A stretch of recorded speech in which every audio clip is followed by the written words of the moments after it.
The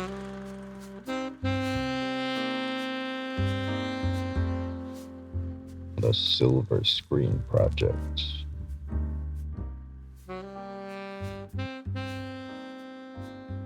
Welcome to the Silver Screen Project, where we look back at a series of films in anticipation of an exciting new cinema release. In preparation for Christopher Nolan's Oppenheimer, we've gone back and watched his first major film in Memento from the year 2000, which you hadn't seen before. Is that correct? That's right. Yeah, I've never seen this. Well, I have now seen this film, but until last night, I'd never seen this film. I'm very intrigued. I've seen it a couple of times before. Yeah. What did you think? I really enjoyed it. Yeah, it was pretty much what I expected in most ways. I'd been told about it from quite a young age, not religiously, but my dad told me about it.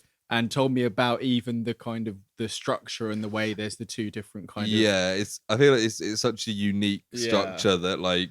If people, so I was kind if you know about films, you know about the Memento structure. So I kind of knew about that. I knew the vague premise, but I didn't know like the end or anything like that. So it was pretty normal experience going into it, you know, as if someone had just kind of told you. Yeah, I really enjoyed it. I thought it was really good fun. I think it was more kind of like noir-y and detective-y than I expected. Yeah. It is probably a modern noir film. It's probably classified in lots of places. I really like the use of narration at certain times. It's mainly in the kind of black and white sequences, I think, maybe just in those. And there's some surprisingly funny moments throughout as well. Yeah. There's a couple of moments, I've noted down a couple of my favourite moments. There's one bit that always makes me really laugh every time. Yeah, what do you think? Yeah, no, it's great. It's just a really good, and like, I think obviously the structure in itself, to pull that off is quite an accomplishment because it does really work. And the fact that like there's so many reveals in the latter half of the film that like would have happened like halfway through chronologically, like it's just like it's really like, oh wow, and there's characters change all the time. And you're like, oh shit, like I learned that about that character, and it's one of those films that like you immediately want to watch again. Yeah, I felt that to be like to see it from another perspective. As I was kind of watching, as I got about a quarter of the way through, I was like, this is going to be a real different experience next time I watch it, isn't it? It's like, yeah, of course. Yeah. But no, it's just the whole concept is very unique, at least at this point. It's probably been done at that point. It's probably been done in various ways now. But the dual thing with the black and white and the narration, and then the kind of repeating things, almost feels like a kind of time loop episode or something in ways. Because when it first happens, it's kind of like, oh, is it going to keep going? And is it going to be, we're going to see 5 minutes more each time, but it's actually like the short-term memory is being played out for us. It's just, like some of the reveals as well. Like we see the little glimpses of the tattoos early on, but it's not until about halfway through that we get like the full shots of certain parts of them, when him and Carrie-Anne Moss are like having the moment and she's kind of looking at them as well. The whole Carrie-Anne Moss thing is real good, like, because you really see her in a completely different light the first time and the last time you see her, but it's the opposite way around for him almost, isn't it? Exactly. It's such a, because you when you first introduce that character, you think she's essentially like an ally, and like, oh, we like her, we trust her, but because that's what we're told on the photos that he's written as well. It's like, and like the use of the photos is very funny as well, because of the whole setup with his memory loss. Like I think there's like 4 or 5 times where he looks at the photo of Teddy, turns it over, and it says, "Don't believe his lies," and he's like, "Haha, the fucking liar." I'm gonna believe his bullshit, and it does that like 5 times, like constantly, just like, "Oh, I'm not gonna believe it." And it's like, I've just seen him do the same thing. And it's also the case that like when we get to the end and we get to the reveal, there's probably much analysis online about what's true and what's not, and I haven't looked anything up. I'm pretty fresh out of it. But whether you believe what he said there, and whether you believe that Leonard is deluding himself, which seems to be the way that it's portrayed anyway, that don't believe his lies is a lie in itself, and is then causing all the other problems in the film, isn't it? So it's funny that you see it like 5 times and you're being conditioned almost to believe it. I think it's really clever, isn't it's fascinating. We talked about Carrie-Anne Moss's character Natalie, of like, seems like an ally, and then turns out she's actually kind of a villain in this. Where you kind of get the opposite with Teddy, because like when you first meet him, you don't believe his lies, and he seems a bit like swarmy and a bit off. But kind of, as the film progresses and there's more reveals, you're like, oh, actually, I think this guy is just been honest as much as she can. It's really tricky. I found him really tricky to pin down, because even when he's doing in the end part, is when he's kind of revealing everything, which is the middle part, or is that is that the middle part? I'm finding it a bit confusing. Yeah, the end of the film would be the middle of the chronology. Because the black and white bit is all before he's got the designer suit and everything. In that part there's still a sense of like, he's very, very convincing with what he's saying, but he's also very dismissive about the facts. So it's kind of like, even when he says who was the real John G, and he's like, oh, it doesn't even matter, he's just some guy. It's like, but do I even believe you? Like, so it's really, you're really in Leonard's point of view for a lot of this. And it really works.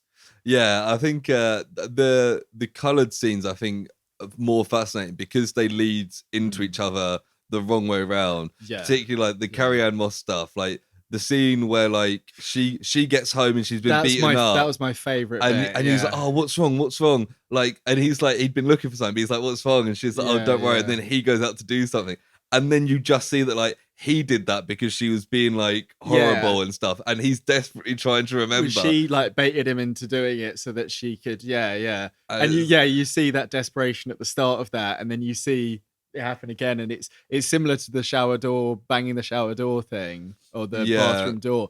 That distraction of the car door going keeps his, takes his memory off it, and then and you see her earlier on, she's hiding, she puts all the pens in her bag while she's like, before she starts riling him up, so she's obviously got it, and just she's being so like horrible about his wife and just like calling him horrible things. There's some funny use of like there's the one scene where it opens with him sitting in the bathroom with like a bottle of wine, and he's like, I don't feel drunk. Like, what's going on? And then obviously you see the before, but and you're like, oh, okay, it makes sense now. And it's funny because he just gets it. He thinks that he needs a shower, so he just gets in the shower, and then it turns out he's in someone else's shower. It's like all of the coloured scenes start with you having no idea what's going on or what's happening, and then it ends, and you're like, oh, okay, that's how we got to that last bit. Which works again perfectly with the whole thing that he's experiencing, because we're literally and there's so many bits where he's just like, okay, and you hear that little bit of him going, what's going on, where am I?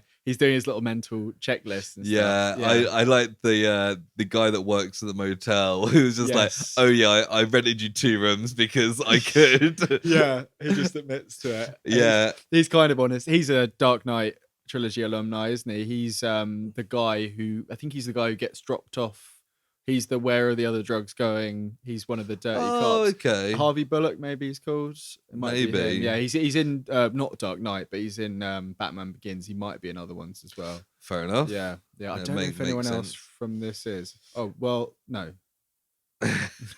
Maybe someone else, but I can't remember. There's some faces in this though. The people in the Sammy story, both of those actors I recognise. I can't remember. I can't remember where from. Names. That whole Sammy story is so heartbreaking. Yeah, it was really good. Yeah, because obviously he's telling the stories he's done many times, and the not believing, and because he's telling the past, you're like, he didn't believe. But then like the whole stuff with the wife and her like the I thought that was a little bit silly, but like in like from her like, why are you doing this kind of thing? Not like clearly she's just having like a breakdown. It's exactly. Like, God, that is, and then obviously it's kind of revealed towards the end that it's partly it was him, and Sammy there's a moment real. where I think the way I took it was that Sammy was a real person, but he's combined the two stories together possibly. Or something. But there's a part in when it shows Sammy sitting in the asylum, you get the little flash of him. And I went back, I was like, Amy, I need to just go back to see.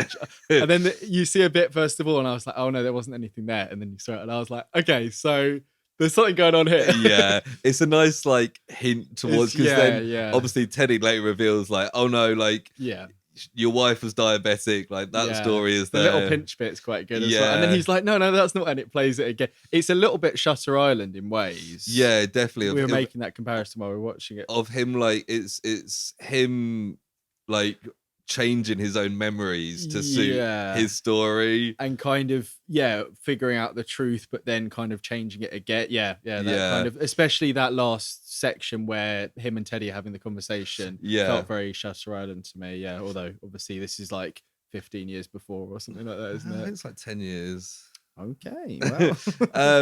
My favorite bit, which is absolutely hilarious, is the bit where he's running through the trailer park, and he's like, "What am I doing? I'm running. Oh, there's a guy. I must be chasing him." He's like, "Oh no, he's chasing me!" So good. And it's just brilliant. I have actually seen that bit before. I recognize that. I must have seen it in like a best movies or whatever on TV or something like that. But yeah, I'd seen that bit, and I actually recognize some of the little shots you get of like the wife's murder, where there's like the shower curtain over her I'd seen face. little clips of that before, so I don't know if it's been used in something else or something, because that's quite a I'm glad we didn't get to see too much of that, because when they keep going on about rape and murder, I was like, I know Christopher Nolan's normally quite okay with stuff like that. It's not normally too sexual or just disturbing in that sense. So. I'm glad they didn't go too far, because they didn't need to. We can just be told she was raped and murdered. And I do like, obviously it's really horrible, but I like where it's kind of revealed that when he was losing his memory, when he's bleeding out, where he was literally looking face on at his dying, or at least turned out not dying wife. And that's the memory that he keeps coming back to every time he wakes up. A lot of these, like, it's just the reveals throughout are just really. That's kind of what drives him insane, and like in his whole thing is the fact that the last thing he remembers is seeing his wife dying. So the constant like wake up and just remembering that would drive anyone insane, I imagine, particularly in that condition. Well, so I think I go back to Teddy, because a couple bits of him that I really like where the revealed. So when he gets the envelope, which at the time you're like, oh, it's an envelope, and it's like, oh, Teddy, he's John G. Not to believe his lies, and you're like, oh yeah, fuck this John G. Teddy guy. And then there was other bits where he tries to like talk to Lenny. Is like, you're not a good guy. Like, you've got a nice suit and like a nice Jaguar. Like, where do you think you got it from? And those kind of things are answered later on. Like at the end, like Teddy's like, yeah, I'm a John G. There's loads of John Gs. Like, I'm just called Teddy. Like, and then he's like, and then you see him get the Jaguar and the suit because he beats up the drug dealer and steals it. And and then does the whole number plate thing as well. That sets him on the whole path. It's just, I feel like there's a lot to unpack seeing it the first time, and I feel like I probably miss certain bits. So I mean, it's not like a terribly complicated film in terms of you're not getting a lot of information at once, but it's almost because of this fractured structure, like certain bits, the importance of them to other bits, and some of the bits there, like with Teddy. So Teddy we're supposed to at least believe that he is a cop who's undercover. And he's kind of been using him to get rid of people. He's like a dirty cop who's. I think it's he wanted to take the 20,000 from the trunk or whatever. He says that like he was the one person who believed Lenny that there was a second guy, and he says he was the one who worked on the case. But we don't know. And he helped him, and they went and found him, because there is that picture of him like pointing at his chest, being really happy. And that's the spot he says at one point that so that implies that he did kill him. So that's true. Yeah, and it's got blood all over the Polaroid as well. So I think he was like that, and then when Lenny kept wanting more, he was then like, well, I might as well use him to get rid of people. But interesting. It's interesting, And it's also like, I mean, I feel like there's not anything really that points to that not being true. But I feel like that would be interesting if there was a little bit of, ambiguity to it. But I guess... I think what's also fascinating with that is one of the first scenes in the film, not chronologically in the film, is him killing Teddy. So like, quite kind of graphically almost as well. It's like the first time you see Teddy. So like from there, he's gonna... This is gonna end with him killing him. So when you're kind of leaning one way or the other, it kind of really changes your perspective on that opening scene. That's cool as well when you kind of realise that... So he takes the photo of Teddy, who's just had his brains blown out, and then he's shaking the Polaroid and he's shaking it backwards, and it kind of sets in motion the idea that there's this kind of dual backwards forwards thing. I did for a second think, have I misunderstood what everyone's told me before, and parts of the film are actually backwards? And I literally wrote down like, oh, I can see where he got the bloody idea for Tenet then, didn't he? Like, and there are elements of that in this. The dual time, like the things meeting in the middle is almost that big sequence at the end of Tenet is like a kind of a microcosm / macrocosm bigger of this scale kind of version. thing. Yeah. But even when the two timelines meet in the end of the film, when he shakes the Polaroid, it goes from black and white to color as the Polaroid comes in. Yeah, which is a nice little touch there. It's like, I haven't got too much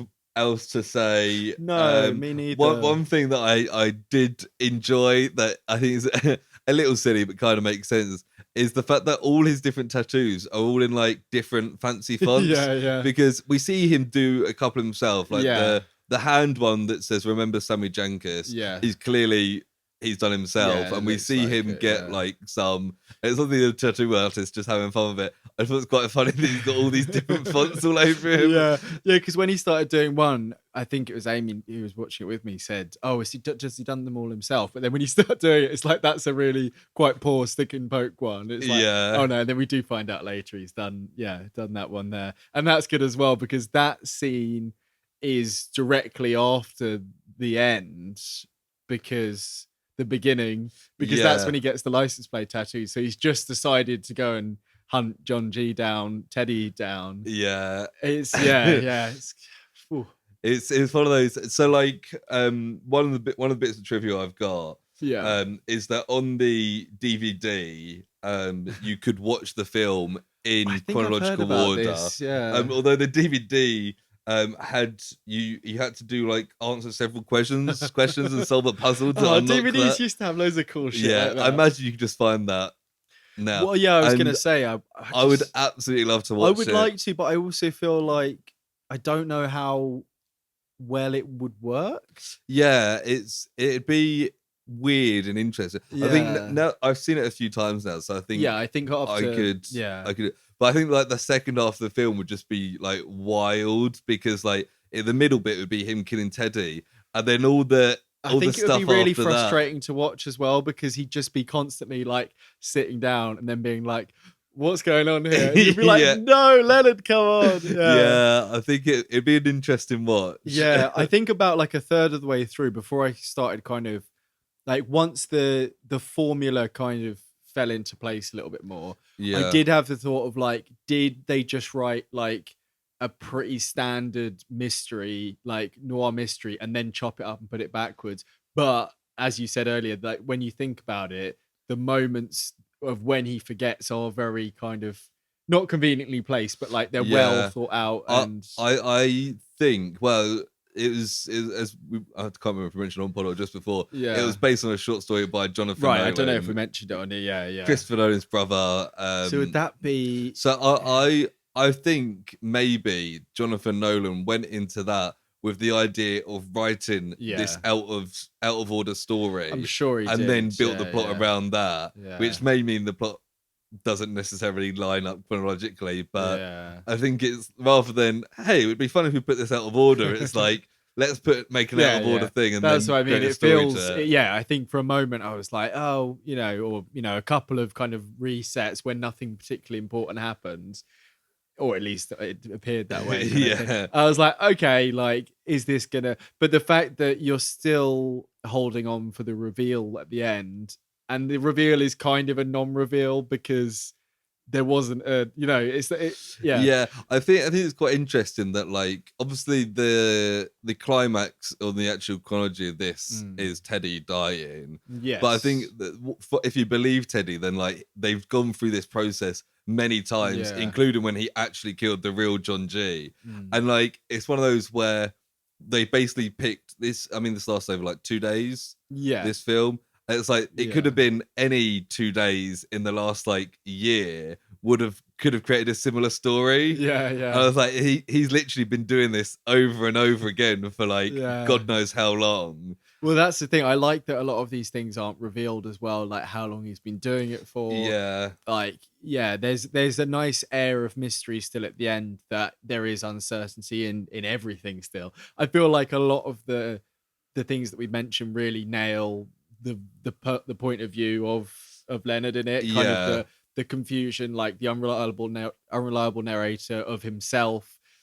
The bit when he writes the Polaroid in a different handwriting and then scribbles it out. It's like, because you see the scribbled out a bit on Natalie's one, you're like, what's there? Is this important? and it's because he told him to, when someone else tells you to do it, he writes it in a different handwriting so he could cross it out later. Yeah, it's just it's a very clever film. It's funny as well because he talks about with Sammy Jenkins like the conditioning stuff and how it doesn't really work, and for him, but like there is certain things that he's like the whole handwriting thing that he has kind of programmed himself to do. I feel like some of that is a little bit convenient. Yeah, and there's a lot of scripted stuff that he seems to just know by like rote. Like a lot of the things that he says to people, it's not like he's pulling out like a card like in Joker saying, I've got a condition, he reads it off. Maybe that could have, but then I suppose the idea is that he has. I guess it might be that he's each time he just needs to see it and be like, oh, that's a good idea.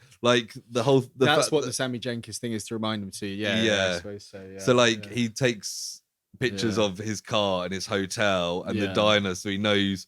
And then obviously when he sees a picture of his car, he's like, oh, that's a good idea. I should keep doing that and take a picture of the hotel and other main things. Yeah.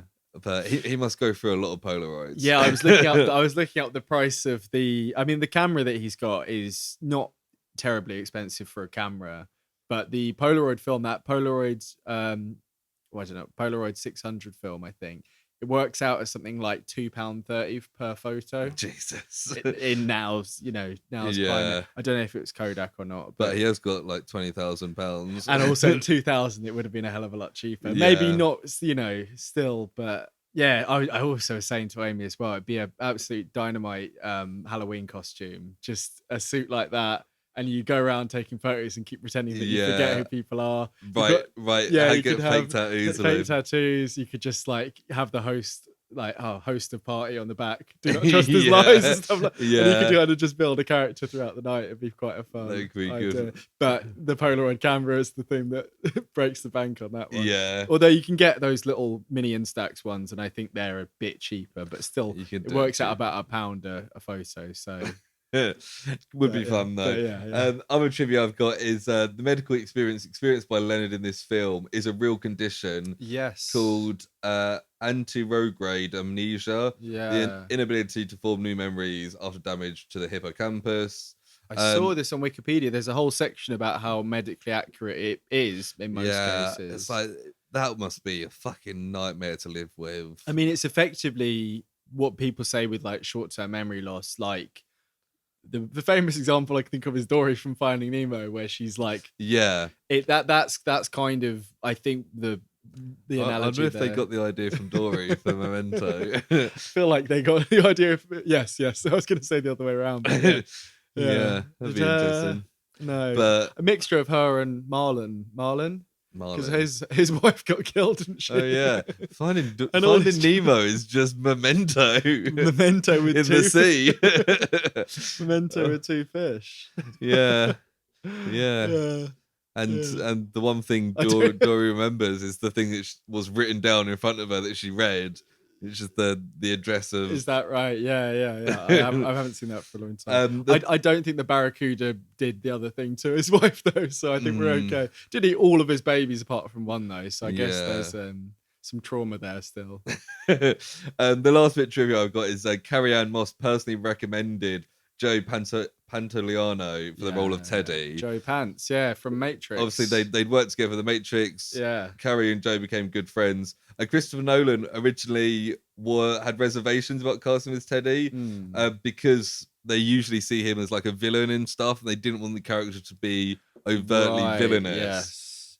So they were kind of reluctant, but then they met with him and they were like, oh yeah, actually, like he can do this. I feel like it's a good balance of like creepy and occasionally friendly, and you can kind of see him messing with him a little bit, so it's like he's very like grey. He's not like grey, good or bad. Yeah, absolutely. And Joe, I think it was only on this watch that I actually recognised him from The Matrix. Well, I knew him as an actor, but I didn't recognise. I knew his name coming up, and I was like, right. And he's in Sopranos, which I've still not seen much of, but I know that. I think that was one of his kind of breakout things. Right. And he's in a few other Wachowski films as well. Yeah. So you've seen a couple other ones, haven't you? I don't know. Probably. I can't But remember. yeah, I recognised the name and I was like, oh, cool. And then I was like, wait a minute, that's the guy from The Matrix. And I looked up and I was like, oh yeah, it is Cypher.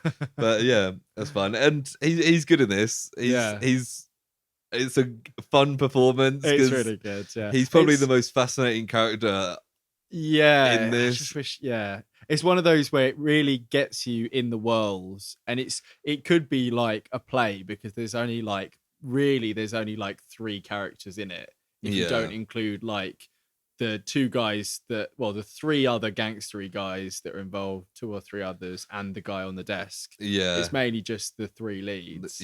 Like I'm sure it's been done as a play. I don't know if you can get the play license and stuff because I know that's tricky. That'd be sometimes, interesting but to do. yeah.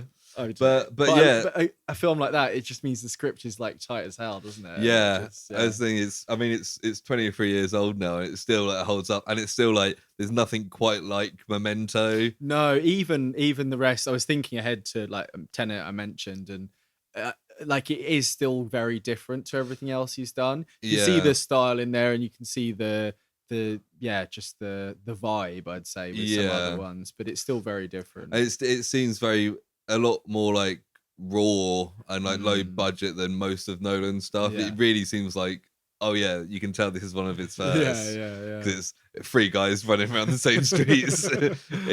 I don't know where he says he's from San Francisco. They say a lot. Teddy's from San Francisco, but it just looks like any kind of LA, California kind of area to me. But yeah. So the only thing left to do is to ask you whether or not Memento got you more or less hyped for Oppenheimer, Prod yes or Prod no? Yeah, absolutely. Going from his first big film to his biggest film ever, potentially. Yeah, absolutely. Yeah, I really hope to see at least one of these people pop up in it, one of the actors. I don't know if they are because their cast list looks fucking massive for Oppenheimer. Every time I see news about it, it's like, oh, this person's in it. I'm like, okay. But yeah, no, I'm very excited to see it. Yeah. How about yourself? Nice to see Guy Pearce turn up. Yeah, has he been in any other Nolan films? Do you want to answer your question first? Yeah, so for me, this is a project. I love this film. I think I first saw it like maybe 10 years ago, and I was like, this is great. And every time I watch it, I'm like, yeah, it's great. So this has definitely got me projects and back in the night. It's actually making me want to like do like a bit of a Nolan marathon. Yeah. Before Oppenheimer. I mean we've got like a week. Yeah, shit. We've got a week. We've got a week as of time of recording. And there's a few I haven't seen. I think I've seen most of them. Yeah. I mean, so we don't normally say ahead, and we won't say necessarily what we're doing for the next silver screen, but we're not going to be going through all of them, as you can imagine, because we don't have time at this point.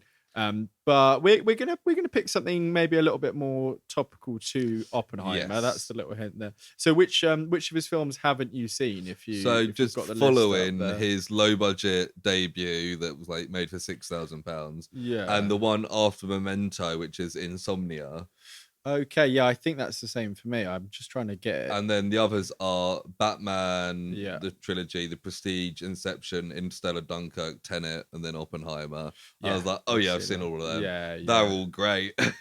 Like he really just have just like an untarnishable list.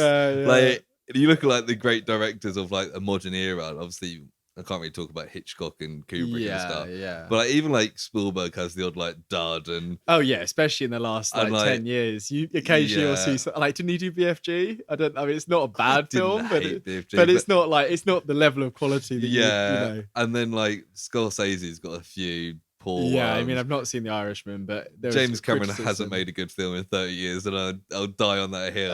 No, you were pretty excited about Avatar when it was coming out. I still don't think it's great. I think like, the only one that's kind of close to Nolan's Tarantino, but I think I prefer Nolan's list of films to Tarantino's. I would happily watch them back, and I think they're more.